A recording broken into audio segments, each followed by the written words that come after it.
Namaskaram. This dastardly terror attack in Pelgaon, Kashmir, spells a new chapter in terms of what we need to do about protecting innocent people and the general security of the nation itself. The purpose of terrorism is not war, but to cripple a society with fear. Their aim is to spread panic among people, divide the society, derail the economic growth of the nation, create strife, violence and lawlessness at every level. In other words, reduce the country into a failed state. Of all the kinds of violence that happens in the world, religiously motivated terrorism is the most dangerous. You can speak reason to a man who is fighting for anything else, but when a man believes he is fighting for his God, there is no reasoning with him. When people are fighting for money, property, wealth or something else, it is possible to negotiate with them because they are life-oriented. But those who think they are fighting for their God are only eager to die and take all of us with them.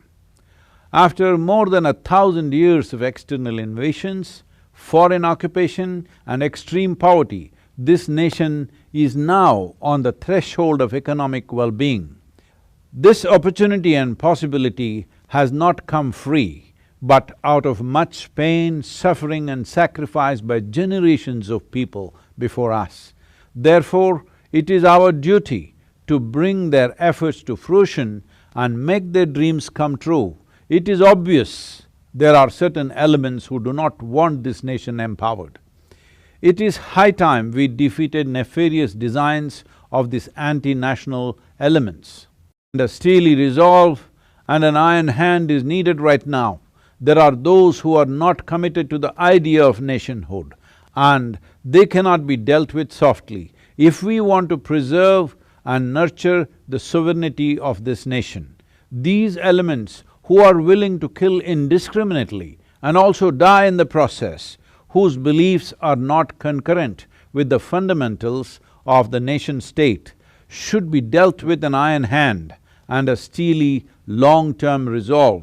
Someone who carries a gun or bomb with the intention of shooting and killing anyone on the street, innocent people, women, children, simply needs to be dealt with decisively.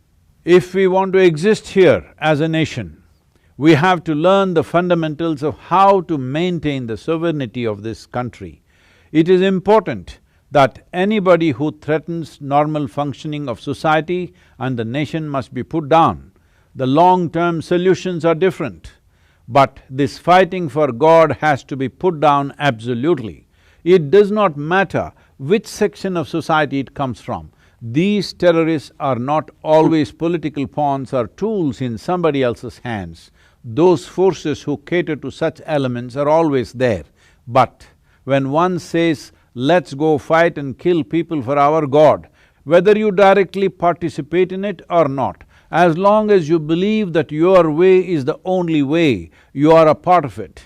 We are still unwilling to face the fact that there are people among us within the nation who have such beliefs and intentions. Somewhere we think forces from outside the border are pulling the strings, but help is coming from outside only because people here have these intentions too. There are larger, long-term solutions for all these situations.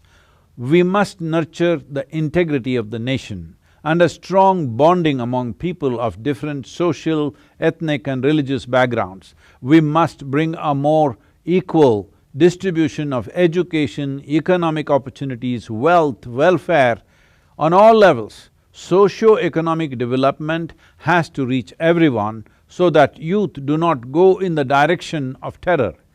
All these aspects have to be taken care of over a period of time, but for immediate purposes, these terror activities must be put down strongly.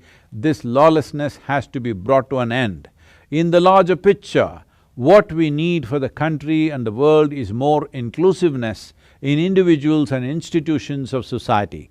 And inclusiveness is not only the fundamental nature of spiritual process, but the very basis and goal of life itself. At a time like this, it is for every citizen to realize that within the nation there can be no you versus me. It doesn't matter what our religious beliefs are, what our political affiliations are. We are one Bharat, and only as one unit we can move forward and make a difference. We are at that threshold right now, that if we do the right things in the next 10 years, there will be a glorious Bharat. Let's make it happen.